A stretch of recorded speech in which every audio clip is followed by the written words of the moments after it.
Karibuni sana kwenye chaneli yetu ya KingoFarm.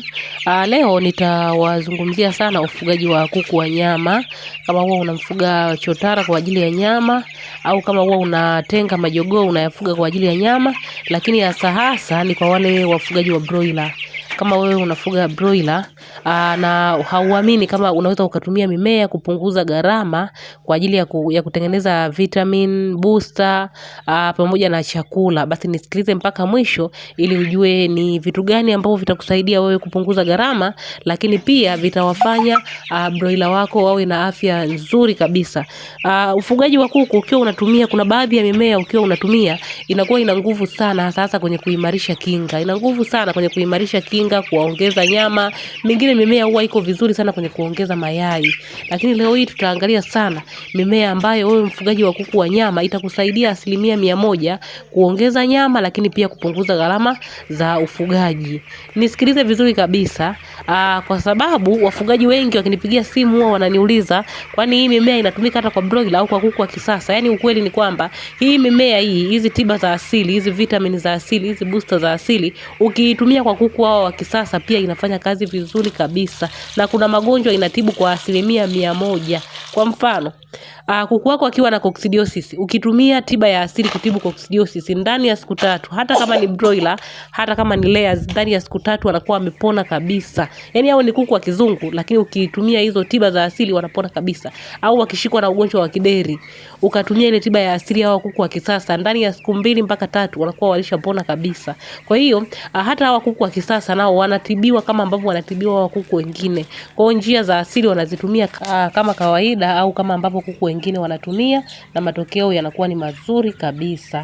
Na kwa namna hiyo, kwa jinsi ambavyo huwa sisi tunawafuga broiler, hata chanjo za asili, hata chanjo za dukani sisi huwa hatuwapi. Tunawapa hizi chanjo za asili. Na kwa hawa broiler, utaratibu wa kuwapa vitamini za asili na booster za asili pamoja na kinga za asili, huwa tunaanza ile siku ya 3.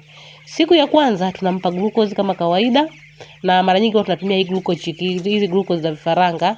Siku ya pili tunampa vitamin peke yake, huwa tunampa vitamin ile ya dukani, tunampa vitamin peke yake. Lakini kuanzia hapa siku ya 3 huwa tunaanza kutumia mimea ambayo inakinga ugonjwa wa mafua, kwa sababu hii wiki ya kwanza na wiki ya pili usipokuwa makini kuku huwa wanapata mafua.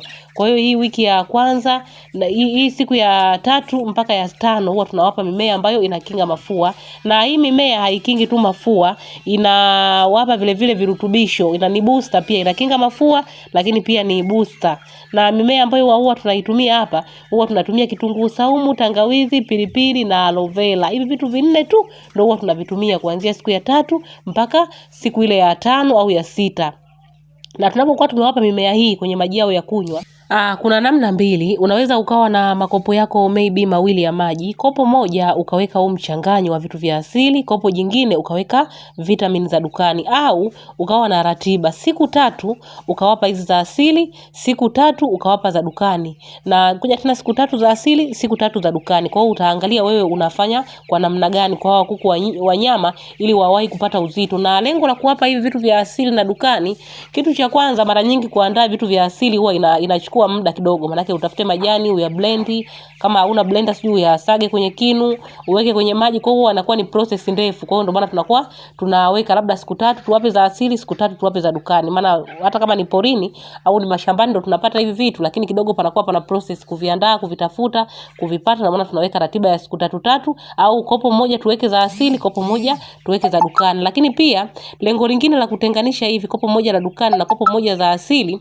ni kuhakikisha kuwa wale kuku wanapata vitamini zote, amino acid, virutubisho vyote ambavyo ni muhimu kwao. Kwa sababu ukichukua mchanganyo wa kitunguu saumu, tangawizi, pilipili na aloe vera, utakuta umepata labda vitamini A, vitamini B, vitamini C, maybe ukao umekosa vitamini B, lakini kwenye hii ya dukani ukao umepata vitamini B. Kwa hiyo itakuwa inakuhakikishia wewe ya kuwa kuku wako wamepata vitamini zote, madini ambayo yanahitajika, lakini pia pamoja na amino acid ambayo ni muhimu sana, au protini ambazo zinawafanya kufanya kuku wako wawe na afya bora kabisa. Ndio maana huwa tunaweka karatiba kama hako, au tunaweka namna kama hiyo, labda kopo moja likae vya asili, kopo moja likae vya dukani, au siku 3 za asili, siku 3 za dukani. Tukifanya hivyo pote huwa tunapata matokeo mazuri sana. Na kwa wiki ile ya pili pia huwa tunaendelea na mchanganyo mwingine ambao unakuwa unakinga. Sasa wiki ya pili kwa kawaida inatakiwa uwape chanjo ya gomboro. Lakini sisi kama nilivyokuambia hatutumiagi ya dukani, tunatumia ya asili. Kwa hiyo hapa huwa tunaenda kusoma sasa ile mimea ambayo inakinga gomboro. Tunawapa, tukishawapa kuku wetu tunawapa kwa siku 3. Hiyo mimea ambayo inakinga gomboro pia ni booster nzuri sana. Kwa hiyo tukiwapa inawaboost na inawakinga gomboro. Wiki ya 4 ni kipindi ambacho huwa tunarudia chanjo ya Newcastle na mafua ile NDID. Kwa hiyo hapa pia huwa tunawapa mchanganyo ambao unakinga Newcastle na mafua wa asili, lakini pia ni booster, na kwenye maji yao mengine tunaweka tu vitamini ya kawaida. Kwa hiyo wanaendelea vizuri kabisa. Na wiki ya 4 ni wiki ambayo pia huwa tunarudia tena kukinga gomboro. Kwa hiyo tunarudia na mchanganyo ule ambao unakinga gomboro. Na unajikuta ukifuga hivyo gharama ya ufugaji imekuwa ndogo sana, kwa sababu chanjo umetafuta mimea umewapa, lakini hii mimea pia imewaboost, imewaongezea vitu vingi sana ambavyo ni vya ziada na vingine ambavyo vinahitajika kwa kiwango kikubwa ili waweze kukua vizuri. Kwa hiyo ukifanya hivi ukaja ukapiga mahesabu, mwisho wa siku utaona kile kipengele ambacho kilikubidi wewe ununue chanjo 4 kimepotea, yani hakipo. Ile gharama ambayo kama kwenye bajeti yako uliweka gharama ya kununua chanjo 4 utakuta hazipo. Ile gharama ya kununua chanjo za ya kununua hizi booster utakuta imepungua kwa zaidi ya 75%. Gharama ambayo wewe labda ungeenda kununua booster, badala yake umechuma majani mbalimbali umewapa, na mengine yani hautumii gharama kabisa. Kwa hiyo nisikilize hapa nikutajie hiyo mimea 8 ambayo utaweza kuitumia kwa broiler wako kuwakinga na magonjwa, kuwa boost na kuwafanya waweze kuwa na nyama nyingi, lakini pia waweze kuwa na kinga imara kabisa. Mmea wa kwanza ambao hutakiwi kuacha kuutumia ni majani ya mpapai. Wewe mfugaji wa broiler hakikisha unatumia vizuri majani ya mpapai, kwa sababu yana boost, lakini pia yanakinga magonjwa mbalimbali kwa kiwango kikubwa sana. Hakikisha unatumia sana majani ya mpapai. Lakini kitu cha pili au mmea wa pili ambao hakikisha unautumia sana ni aloe vera. Usiache kutumia aloe vera wewe mfugaji wa broiler, kama unataka broiler wako wapendeze, wasipatwe na magonjwa, lakini vile vile uweze kuwakinga na magonjwa mbalimbali ya virusi, basi tumia sana aloe vera. Lakini kitu cha tatu ambacho wewe mfugaji wa broiler hutakiwi kuacha kutumia ni majani ya mwarobaini. Majani ya mwarobaini kazi yake kubwa sana ni kuwakinga na magonjwa ya virusi pamoja na bakteria. Kwa hiyo hakikisha unawapa kama kinga. Lakini pia mmea wa 4 ambao wewe mfugaji hutakiwi kuacha kuwapa kuku wako ili wawe na afya bora ni tangawizi. Tangawizi ni muhimu sana kwa sababu inawafanya kuku waweze kuwa na hamu ya kunywa yale maji, lakini pia waweze kuwa na hamu ya kula. Na kuku ili anenepe lazima ale na chakula kiende kikafanye vizuri mmeng'enyo wake wa chakula. Kwa hiyo ukimpa tangawizi inafanya kazi zote hizo. Inaongeza hamu ya kunywa maji, inaongeza hamu ya kula, lakini pia inasaidia sana kwenye mmeng'enyo wa chakula kwa sababu una fibers nyingi sana. Na mmea wa 5 ambao hutakiwi kuacha kuwapa ni kitunguu saumu. Usiache kuwapa vitunguu saumu kuku wako. Tunawapa kwa ajili ya kuwakinga na magonjwa mbalimbali, lakini pia tunawapa kwa ajili ya kufanya kile chakula pamoja na yale maji watakayokunywa yaende yakafanye kazi vizuri sana. Licha ya kuwa kitunguu saumu pia kinaongeza madini pamoja na vitamini ambazo ni muhimu sana kwa kuku. Kwa hiyo utakuta huo ni mmea mwingine ambao unafanya vizuri sana kwa broiler. Na mmea mwingine wa 6 ambao hutakiwi kuacha kuwapa broiler ni carrot. Ukipata carrot basi hakikisha nazo unawapa broiler wako kwa ajili ya kuongeza vitamini A. Kuku yoyote yule anahitaji vitamini A kwa wingi.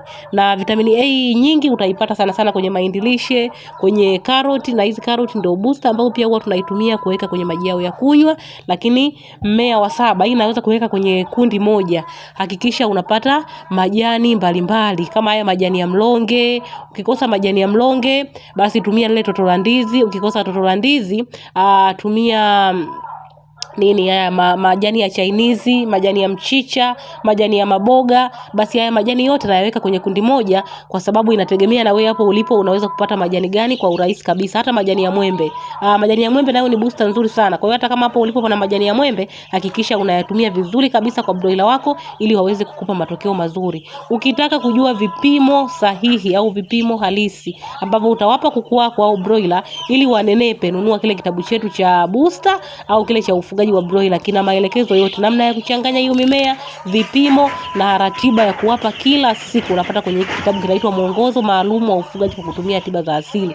Hiki kitabu kina pande mbili. Upande wa kwanza ni upande wa kuku wa nyama, upande wa pili ni upande wa kuku wa mayai. Umeelekeza booster pamoja na ratiba ya kuwapa kila siku, pamoja na formula ya kutengeneza chakula cha kuku wa nyama na kuku wa mayai. Lakini pia kuna kitabu kile cha ufugaji wa broiler. Kinakupa mwongozo mzima wa kumfuga broiler kwa kutumia chanjo za asili na ratiba ya kuwapa na vipimo, kila kitu, mpaka ile formula ya kutengeneza chakula, ile finisher huwa tunatengeneza kwa kutumia formula ambayo utaikuta kwenye hivi vitabu vyote viwili nilivyokutajia vina formula. Kwa hiyo unaweza ukanunua vyote viwili au ukanunua kimoja. Lakini pia tuna kitabu cha tiba za asili matoleo mawili, toleo la kwanza na toleo la pili. Toleo la pili ni muendelezo wa kile cha toleo la kwanza. Lakini pia tuna kitabu cha safari ya ufugaji kwa ajili ya ufugaji wa kuku chotara, layers, hata kienyeji unaweza ukafaa. Na pia tuna kitabu cha ufugaji bora wa kuku wa kienyeji. Kama ukifuga kuku wako wa kienyeji hauoni matokeo, wanakufa, nunua hiki kitabu, kimekuelekeza namna ya kuwafuga kuku wa kienyeji kwa njia za kisasa kabisa. Kila kitabu gharama yake ni shilingi 10,000 tu. Ukilipia unatumia soft copy ya kitabu kwa njia ya WhatsApp. Pia tuna kundi la WhatsApp, ada yake ni 8,000 tu kwa muda wa miezi miwili. Lakini pia tunauza incubator nzuri na za kisasa. Incubator zetu ni full automatic, ni za chuma, unatumia miaka yote, na tunakupa warranty ya miaka mingi, na tunakusimamia kuanzia unapoweka mayai mpaka siku unapata vifaranga. Tunakupa elimu ya kutosha. Kama unahitaji huduma zetu, chukua namba kwenye video na utupigie au ututumie ujumbe.